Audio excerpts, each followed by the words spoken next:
మంచువారి అమ్మాయి మంచు లక్ష్మి ఈ పేరుకి కూడా పరిచయం అవసరమే లేదు. మోహన్ బాబు గారి కూతురిగా, మోహన్ బాబు గారి సినీ వారసురాలిగా కూడా వెండితెరపై అడుగుపెట్టి ఎన్నో సినిమాల్లో ఎన్నో విభిన్నమైన పాత్రల్లో నటించింది. హీరోయిన్గా, సపోర్టింగ్ యాక్ట్రెస్గా విలనిజాన్ని కూడా పండించింది. పలు టాక్ షోస్లో కూడా అలరించింది.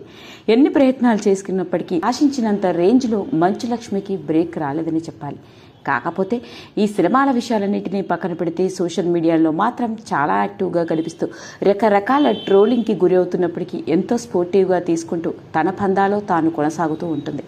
అలాంటి మంచు లక్ష్మి నేను ఒక బాధితురాలిని అంటూ, నా కుటుంబం ద్వారానే నేను బాధితురాలిని అంటూ ఆవిడ రీసెంట్గా చేసిన ఇంకొక కమెంటే ఇప్పుడు నెట్టింట్లో మరొక్కసారి సంచలనాత్మకంగా మారింది. మరి అంతగా బాధపడాల్సిన విషయం ఏంటి? కుటుంబం వల్ల ఆవిడ బాధితురాలు ఎందుకైంది? ఆ వివరాల్లోకి వెళ్తే, ఇక మంచు లక్ష్మి ఈ మధ్య ఆమె నటించిన అగ్ని నక్షత్రం అనే సినిమా విడుదలకి నోచుకోలేదు.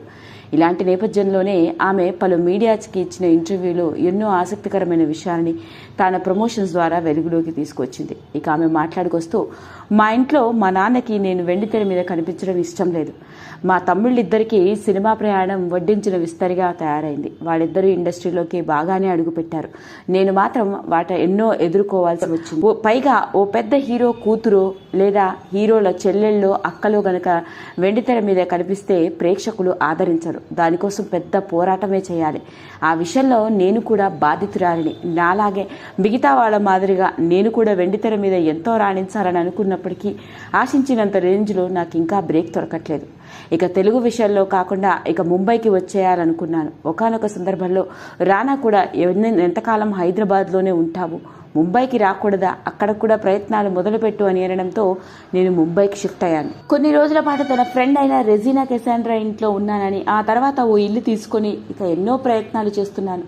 ప్రస్తుతానికి కమర్షియల్ యాడ్స్లో కనిపిస్తూ రకరకాల ఫోటోషూట్స్తో బిజీగా ఉన్నప్పటికీ ముంబైకి వచ్చినా కూడా పరిస్థితి ఇంతే. తెలుగు అయినా హిందీ అయినా అదేలా ఉంది. ఎక్కడైనా అంతే. ఓ హీరో కొడుకో లేదా తమ్ముళ్ళో హీరోలు అవుతారు, కానీ అదే హీరో కూతురో లేదా ఆ ఇంట్లో నుంచి వచ్చిన ఇంకొక హీరోల చెల్లెళ్ళో అక్కలో మాత్రం హీరోయిన్లుగా వెండితెర మీద రాణించలేరు. అలా నేను ఎప్పుడూ బాధితురాలిగానే మిగిలిపోయాను అంటూ ఆవిడ షేర్ చేసిన కమెంటు ఇప్పుడు నెట్టింట్లో ఇంకొకసారి వైరల్ అవుతోంది. మరి తన కూతురు మాట్లాడిన ఈ మాటలకి మరి మోహన్ బాబు గారు ఎలా స్పందిస్తారో వేచి చూడాల్సిందే.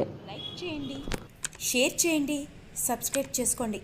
మరిన్ని వీడియోస్ కోసం పక్కనే ఉన్న బెల్ ఐకాన్ని నొక్కడం మాత్రం మర్చిపోకండి.